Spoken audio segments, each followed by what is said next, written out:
this instalment, who's the band or who's the artist for Hastings Rock? Lilly Ramona. Hello. Thanks for meeting us. It's okay. You've been doing music for quite a while, right? In different formats on your own with your dad? With my dad, yeah. So probably from the age of like 7 or 8, I was singing in pubs with him in London. And then... Did you like it then? I loved it. Loved it. I always loved singing. I got into singing when I was at school. I went to a really musical school in Hampstead, and the music teacher was really inspirational, and he recognised I had a good voice. And so I was singing operas and solos at school and really getting into music. Both my parents had been into music, but weren't really doing it that much when I was sort of growing up. So they were kind of supportive, but I was finding my own way. And then my dad started playing a little bit of music with someone that he was living with, but as a flatmate. And I went into her room while she was learning guitar, and I started to sing harmonies on all the songs that she was learning. And then they formed a bit of a band, and then it just sort of happened naturally. So family band. So they got together, and I was in their Hank Dogs for 20 odd years. And we've released 3 albums, and we've done quite a lot of tours with them. But then that kind of, when they split up, the band sort of finished, and then I had quite a long time for not doing any music, and I thought something would happen naturally, but it didn't in Hastings. So I picked up the guitar and thought, right, I'm going to learn so that I can go and sing again. So your dad's your big influence? People you've lived with?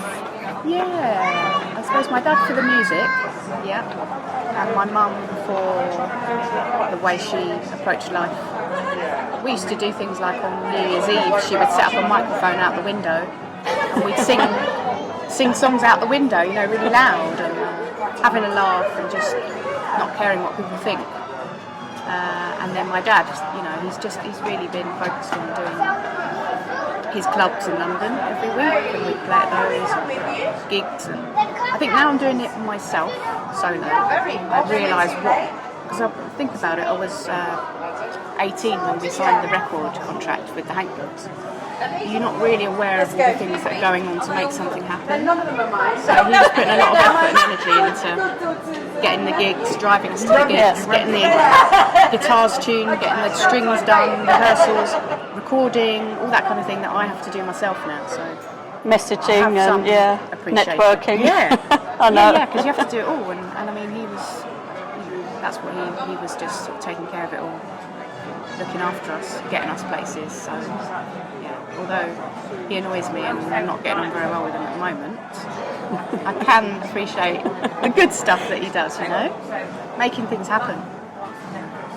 Working hard, really, isn't it? That's yeah. Really comes down to that. As a musician, it's tough.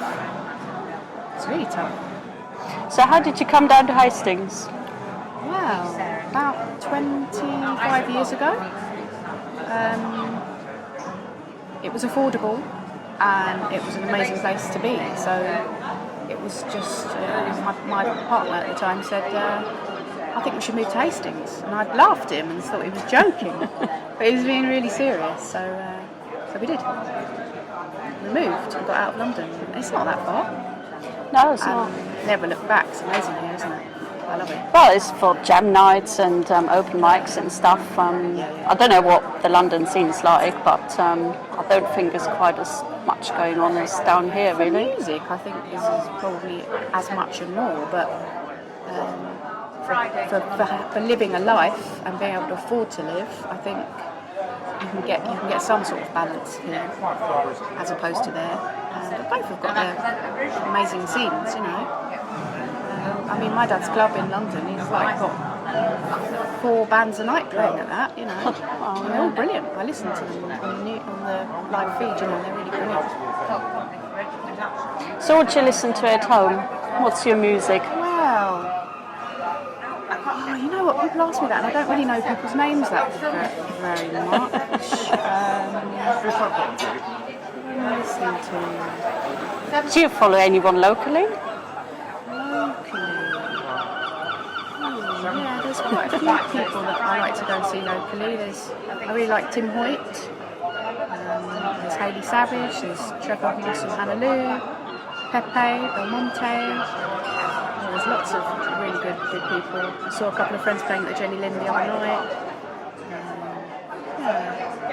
I just like really good music. I like it. I like electronic stuff. I like dancing in my kitchen to that. I like acoustic stuff. But I can't think of anyone. I mean, obviously, I like the old greats like Suzanne Vega, Alison Krauss, Julian Welch. I was listening to a little bit of This Is Kit. Nickel Creek, I love them. They're all kind of, and some bands that you would never have heard of back in the day that I used to love, that were just in the music scene in London. So what are you doing at the moment? You're playing a gig at Barnaby's today. What's next on your list? What you're doing? I'm probably going to play at Small World, which is a festival in Headcorn in Kent. And I've got a show next Sunday in Broadstairs, afternoon on the Sunday, I think, Sunday the 17th.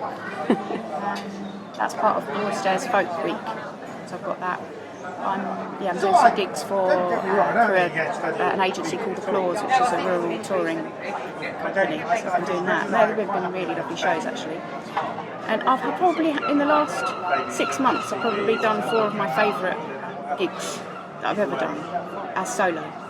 I don't know what's changed, but it's just been really lovely. It's just good when it all comes together sometimes, and you can't force it. As you said, you were waiting for things to happen. Sometimes you gotta be patient and not give up, right? Well, not giving up is the thing. Not getting. I mean, I've had a couple of moments where I've been going. One of them was where I was doing a music tour of Hastings, and on the same night, and I was trolleying my amp around, and I played to a really terrible audience, and I was just crying as I was going to the next one, thinking maybe I should give this up. And then the next one was amazing, and it just, you have to have a lot of resilience. Well, you do in life anyway, don't you? But I do think you take a lot of knockbacks, and some people don't always get it, and I do need an audience that will be attentive. I'm not really backgroundy type of dancey music. You've got to really sort of tune into it, I think, so it doesn't work everywhere. But when it does work, and like I say, last 4 or 5 gigs that I've done, I've really enjoyed them. I was just going to say, actually, what don't you enjoy? Is there anything you don't like about doing this? Plenty, yeah. Oh, well, there you go. Plenty. Oh, there's loads you don't like, I think the worst is when you... I don't mind playing to one person if they're listening. That's not the worst. It's when you play a show and you've got people standing there talking, shouting really loudly, chatting away with their backs to you. I don't care if they don't like what I do, but I think it's just polite to just... Don't be rude, go to the back of the pub, And I'm not that much of a diva that I'll say something to them, but I think maybe I might. So it's those kind of gigs, Or the ones that actually, even worse than that, is when you get a terrible sound. Which it's bad for the audience too. I mean, we get quite upset when it's not very good sound. You get crucified sometimes with the sound, and there's nothing you can do about it. I bought a new bit of kit that someone mentioned, and I need to give that a go, which would make my vocals sound a bit better. So it's got an effects that you put your vocals through, but I'm really not tech savvy, so it will take me a while to... I've had it for about a year and I still haven't used it. I need to work out how to use it, and then at least then my vocals would sound a little bit more like how I want them to sound. Because sometimes I'll say, have you got any reverb, and they don't have any. If you've not got reverb, it's really difficult. Really difficult. Because it doesn't sound natural. Because everywhere we talk, we've got reverb natural in our voices. Just need a little bit. I don't need loads, just a little bit. I'm loving his shirt. So if you could choose to go on tour with anyone, who would you want to go with? As a support? Or as a main, and you take someone? Up to you. Well, I think Suzanne Vega, a support tour for her. Because I went to see her a couple of years ago, and I just thought, yeah, this audience would get what I do because I'm so inspired by her, and I thought if they really love what she does, they would really love what I do as well. In theatres, lots of people being quiet, attentive, really good sound. So some other people have to be quiet. Yeah. There you go. I just was sitting there thinking, I would love to be up there, you know, opening up for her. And, you know, I just love singing, so I'd happily go along and sing with most bands. I just love it. Yeah. Any tips for anyone wanting to do music, starting out? What to do or not to do? Well, it's that not giving up, isn't it? And sticking to what you love doing. And I think, I don't know, I think if it is the way you're making money, I think that's quite stressful. So I wouldn't suggest it as being as a career, and just try and do it as something that's fun and enjoyable. Because as soon as you make something, you pressure into it being your main income. That's when I think you could probably fall out of love with it. And also, going with the flow.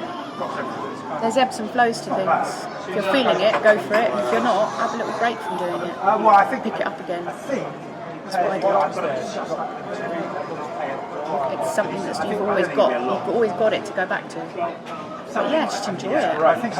Have fun with it. Challenge yourself.